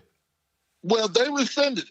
I did not vote for it. I was the only one. We were supposed to call an emergency meeting today. Everyone is getting kind of, chicken-hearted about all of this. We're going to call a special meeting next week and go from there. But, as I talked to my senator today, Senator Royce West, I said, look, I just find it peculiar.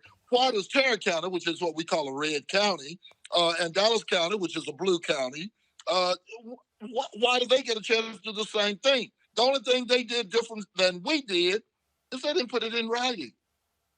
They didn't put it in writing, Roland. They're doing the same thing.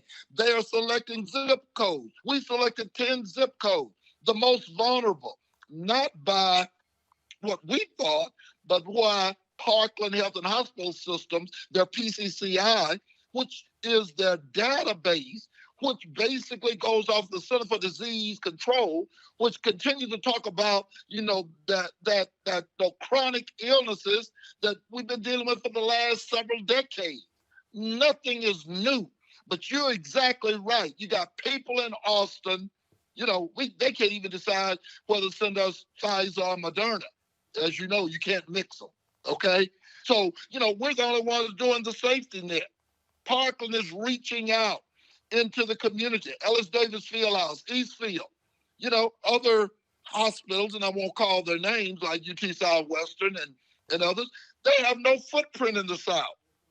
And so this is what we're wrestling with at the state. So Senator West is calling a meeting for this coming Tuesday night to talk about how do we go forward from here.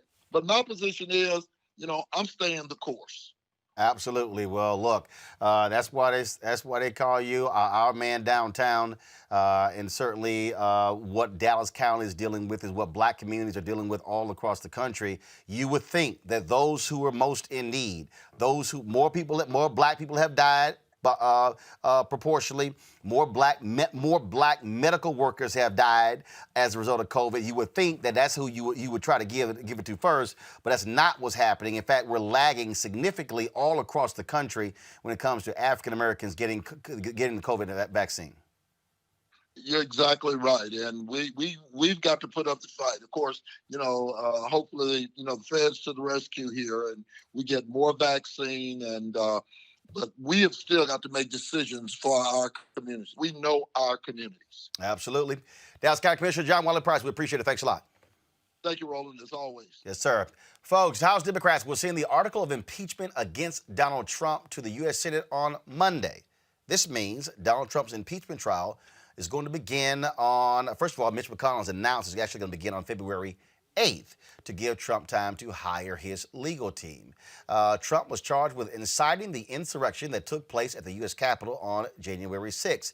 In order for Trump to be convicted, Democrats would need a 2/3 majority. That means if all 50 Democrats vote to convict him, at least 17 Republicans would have to follow suit. There's no word if you're going to have the 17 Republicans who are going to do so. All right, folks, going to go to a break right now. When we come back, we'll talk about President Joe Biden signing an executive order dealing with student loan debt. How is that going to impact Black students? We'll explain next on Roland Martin Unfiltered.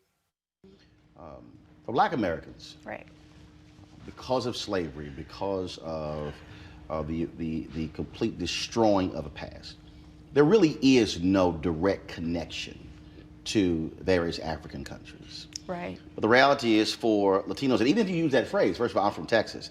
So in Texas, Hispanics is used. Other parts of the country, they say, no, call me Latino. Mm-hmm. Other folks, call me Chicano. And so you also sort of have that going on. There's a connection with country as well. Right. And so if you're from Mexico, if you're from Colombia, if you're from any other particular country, it's, yeah, I'm here, but I'm also from there. As opposed to, no. This is my country. I'm involved in everything here. I think that's also something that's also at play. It is at play, and it's unfortunate because it happens even when we're not talking about politics. I think that Latinos, the word, it's very divided because we all have this allegiance to this other place that we came from. But I believe that that's not helping us. That's not unifying the country. We need to come together and understand that this is where you're raising your kids. This is where you're paying taxes. This is where you're living. This is your country. This is where it matters.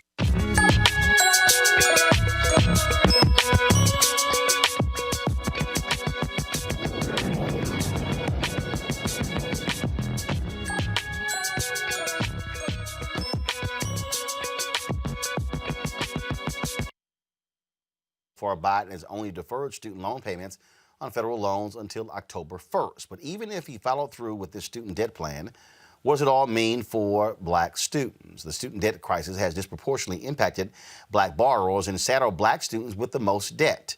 Joining me now is Ashley Harrington. She is the Federal Advocacy Director for the Center for Responsible Lending. Glad to have you on the show, Ashley. This executive order that he signed, what does it mean for black students? Explain to the people who are watching and listening. So it means that we do have a longer pause. So for most federal borrowers who had federally held loans, loans have been loan payments have been suspended and interest has been waived since March of last year. That has now been extended through the end of September. So those of us, so many people are struggling right now, unemployment, underemployment, health issues, all of that.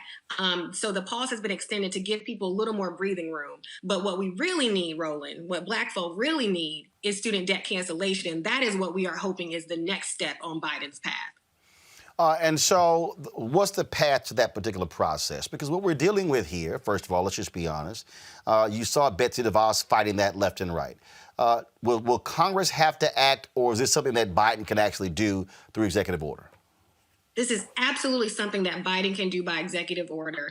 And we shouldn't have to wait on Congress. You're absolutely right. We've been waiting on Congress to do a lot of things for a long time, and they have a lot to do even right now to address this pandemic, to address all the other things going on in our society. So there is a mechanism. President Biden already has the authority under existing statute to cancel student debt. And so we are urging him to use that authority, take this step. There are very few bold steps that a president can do on his own without Congress. But this is one of them, and this will provide relief to so many people. It's an economic stimulus, and it's a racial equity move. It's a no-brainer.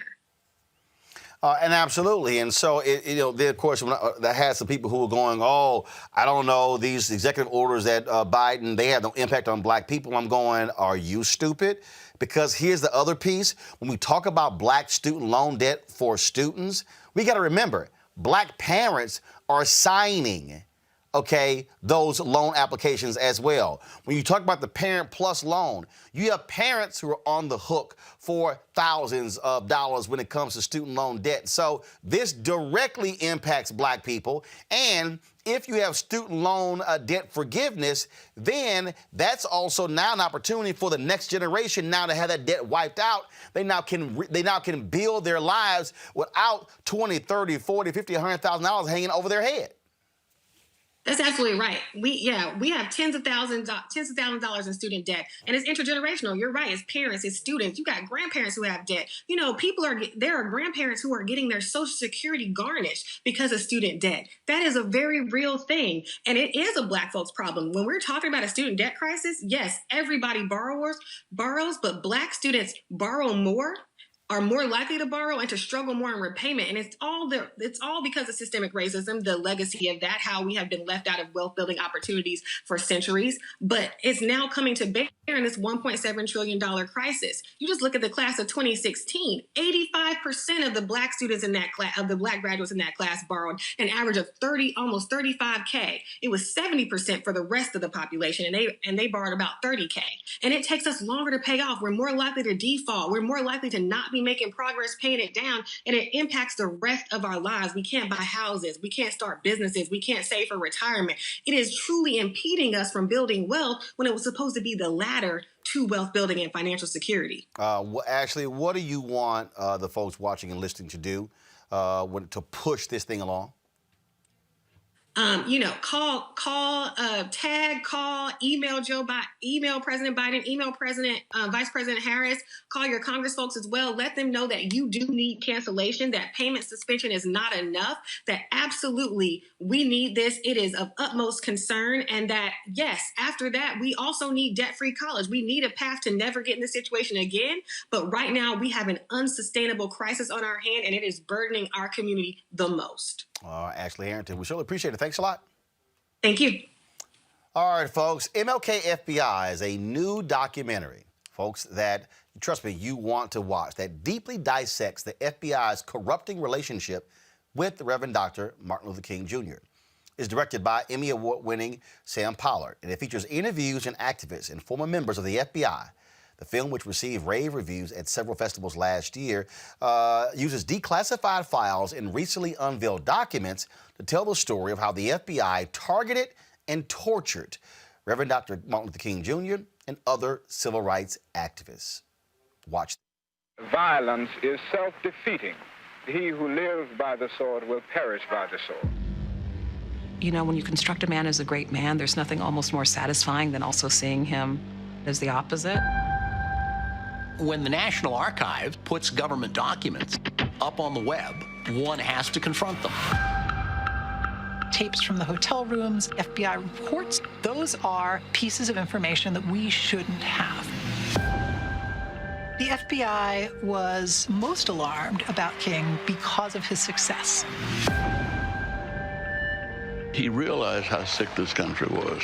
We were trying to reveal the truth about segregation. J. Edgar Hoover is famous for saying that he feared the rise of a black messiah. The FBI says it's clear Martin Luther King Jr. is the most dangerous Negro in America, and we have to use every resource at our disposal to destroy him. J. Edgar Hoover was the head of the FBI for 48 years. The FBI's focus was collecting salacious sexual material of King with various girlfriends. Hoover had made the speech that Martin Luther King was the world's most notorious liar. Now, what am I going to do about Martin Luther King? Looks to me like he's too far gone. This was a way that they could bring down a very influential black civil rights leader and contain the movement. The FBI mailed a tape of Dr. King with other women to him and to Coretta with an advice that he should go kill himself. The greatness of America is the right to protest far right. Staying calm under fire is very hard when people are trying to kill you.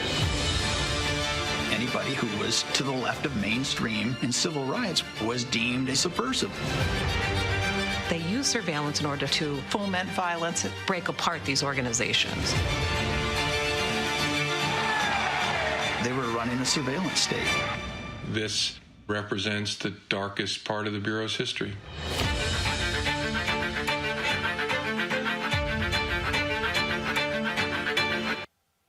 Joining us now, Director Sam Pollard. Sam, glad to have you on Roland Martin Unfiltered. Nice seeing you, Roland. How are you doing today? Wearing Hank Aaron's jersey, huh? Wearing Atlanta Braves jersey, and actually, this one was actually signed by Hank Aaron. When, of course, when he honored me with the Hank Aaron Champion of Justice Award 4 years ago, and so certainly had to wear it today in his honor. Nice, good. Put this in context for people who don't quite understand. J. Edgar Hoover and the FBI were a group of flat-out, undeniable thugs and criminals. Absolutely correct. You know, here they are, you know, they're supposed to be the nation's police. And all of a sudden, when Dr. King comes on the scene in this powerful I Have a Dream speech, they're terrified that a black man leading this movement is going to change the status quo of America, you know, America that was segregated. Black people were asking for, you know, no longer they wanted to be second-class citizens. They wanted to be integrated. They wanted to be a part of America. That's why they felt he was a dangerous radical. So he went to Bobby Kennedy, who was Attorney General, and got Bobby Kennedy to sign off on wiretapping Dr. King and his associates, Clarence Jones, Andy Young, and others, hopefully to try to connect him with the Communist Party because of his relationship with this gentleman, Stanley Levinson. But when that didn't take hold, as they were listening to these tapes, they realized that Dr. King was having other relationships with other women other than his wife. And then all of a sudden, they grabbed onto that bone to try to really destroy and discredit Dr. King's reputation, going so far as to create a letter, supposedly from a black person, written by William Sullivan, one of Hoover's closest associates, basically telling King, we know who you are, we know how terrible you are, we know what you do, what you've done, and you should, you know, you have a certain number of days to, and you know what to do, intimating they want him to commit suicide. And then on top of that, they created an audio tape that was supposedly Dr. King with another woman. And they sent this letter and this audio tape to Coretta Scott King. I mean, this was not legal, and this was proves, that these guys were thugs. You talked to historian David Garrow in this, and Yes, we do. There was a piece that he wrote that no American magazine or newspaper will publish, which was That's right. I had to go to England. which was based upon these declassified documents that detail, that were the written notes of alleged audio recordings of Dr. King. These tapes are going to be released in 2027, am I correct? That's correct. I have talked to people who were close to Bernice King and the King children, that they are greatly bothered by the release of these tapes. Garrow laid out and I read the piece, where these notes detail women, it details the names of women, addresses, it details prostitutes, it goes on and on and on. They even write down in these notes of a so-called hearing a woman allegedly being raped by a pastor out of Baltimore while King laughed. I was asked about that, and this is what I said. There ain't a damn thing I can trust from the FBI. Well, I completely agree. The FBI doctors tapes. They edit these tapes. And they had a mission. They were there to destroy King. So anything they heard, they were able to alter that to fit their needs. My reaction to this idea about the tapes being released, and I said this before, I'm not interested in any salacious stuff on these tapes, because I think unless the FBI edited these tapes very heavily, there were other types of discussions that King had in those hotel rooms in Birmingham and Albany and Selma, with people like Ralph Abernathy and Andy Young and C.T. Vivian and Wyatt T. Walker about their strategies when they were in these cities. If that's on these tapes, then I would be interested in hearing that. I'm not interested in hearing these salacious. But you know what's going to happen, Sam? And again, I've had people who have asked me, "Hey, Roland, what do you think about this?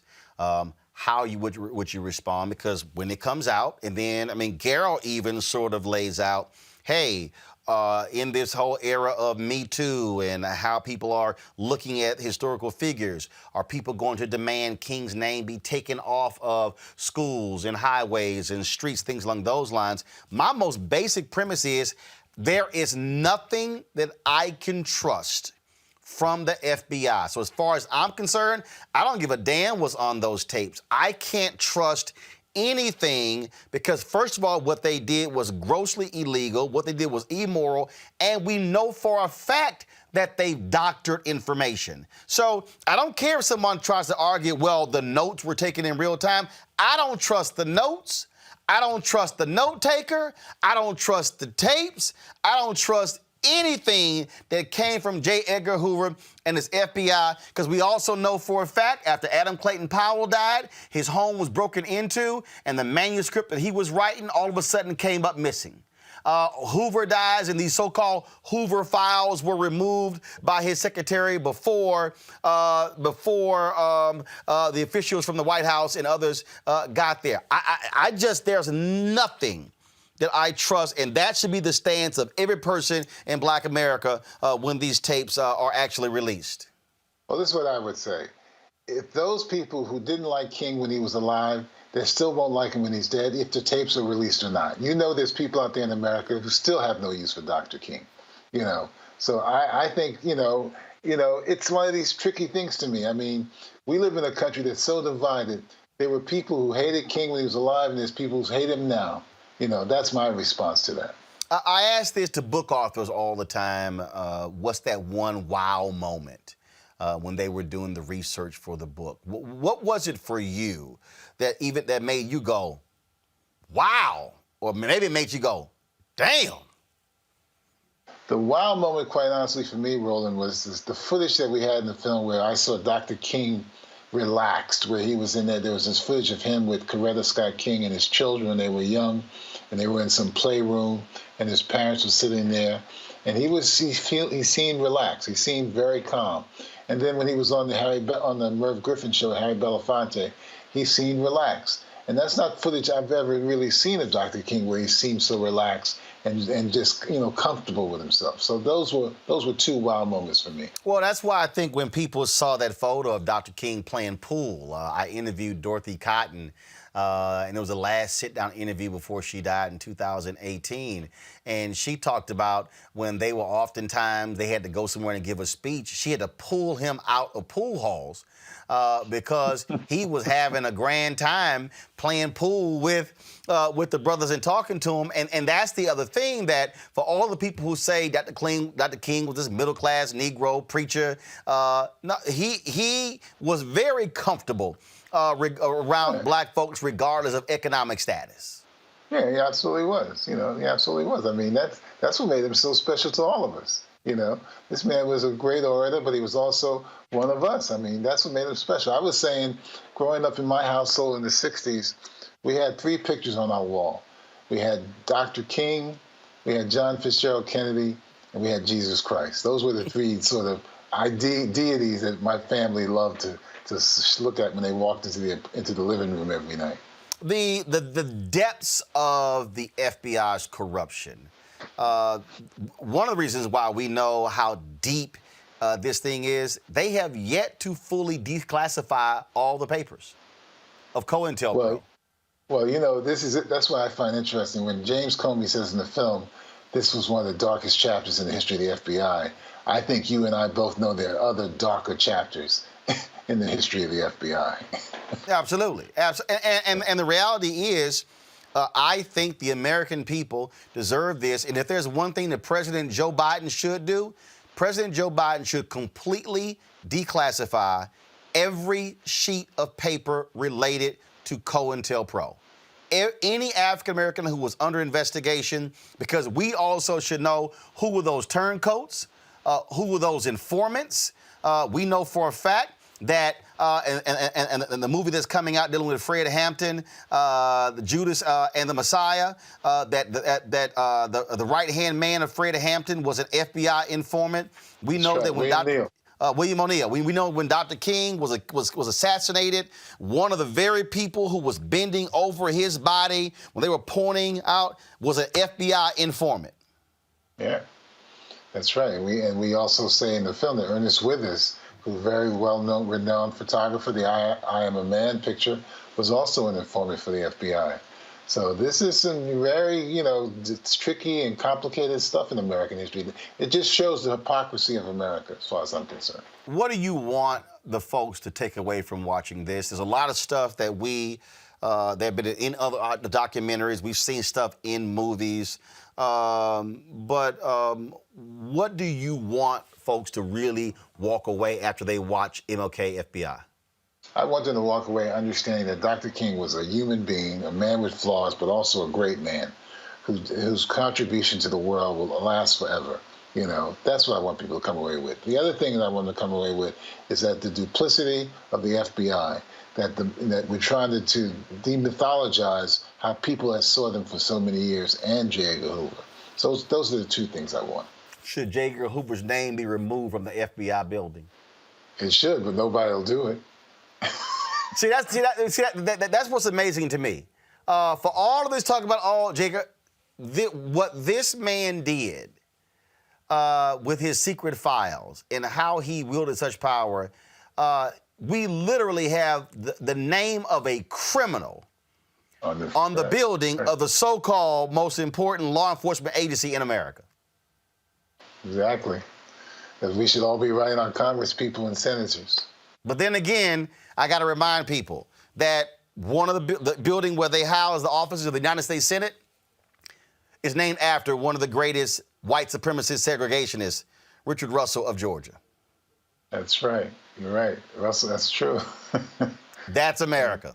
America, man. It's America hypocrisy. Sam Pollard, we appreciate it. Thank you so very much for this important documentary. Thank you, Roland. Have a good night. Thank you very much. All right, folks, that is it for us today on Roland Martin Unfiltered. It is certainly, it has been a sad day for us, having to chronicle the life and legacy and the loss of 86-year-old Henry Hank Aaron, passing away today. We certainly extend our thoughts and prayers to his wife, Billy, and his family.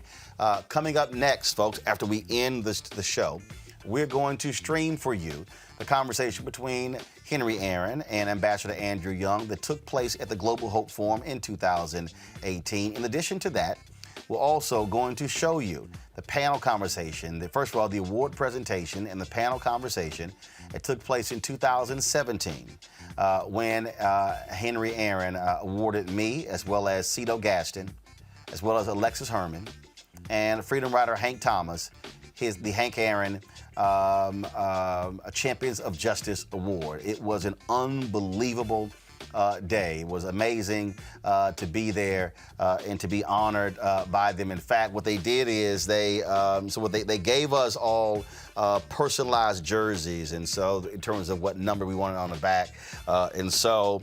I should have got 44, but I didn't, because they were like, no, we want to make it personalized. So I went ahead, and folks have been telling me I need to frame this jersey, because for the front, we also, I did this on the back, so you'll see, I had Last Day in Martin 06 put on it, and so it was a really great time we had there.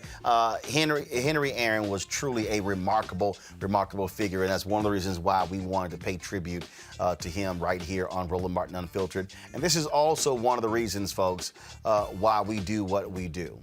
Because when it comes to black media, when you think about if someone passed away and Ebony Magazine did commemorative issues, well, it must do the same thing. And I've seen some other black media people literally make no mention of Hank Aaron today. In fact, I've seen some where they wrote a story that was nothing personal, nothing interesting. In fact, it could have been written, frankly, by any white organization. So I just think, bottom line, folks, when I look at why we do what we do, is because we have to give honor to our people. We must give them their flowers when they're living, and we did that with Hank Aaron, and we certainly want to be able to pay tribute to him. That's why we need you to support what we do here at Roland Martin Unfiltered by joining our Bring the Funk fan club. Y'all, ain't nobody else doing this. I'm watching MSNBC right now, and they're paying tribute to Hank Aaron at the end of the show. They're basically giving him a couple of minutes. That's why we did an hour and 15-minute tribute. And once we find out if there's going to be a public funeral for Henry Aaron, I've already made it clear we will go back to Atlanta and we will broadcast that as well, because he deserves that, and a new generation deserves to hear his story. Please support us. Cash App, $RM Unfiltered, PayPal.me/R Martin Unfiltered, Venmo.com is /RM Unfiltered. Zelle is Roland at RolandSMartin.com. We always end the show, folks, with our members of our Bring the Funk fan club. If you do not see your name, that list is getting longer and longer because y'all been supporting us. If you do not see your name, please simply send us an email, and then we will certainly add your name to it. Thank you so very much. I will see you on Monday. Holla!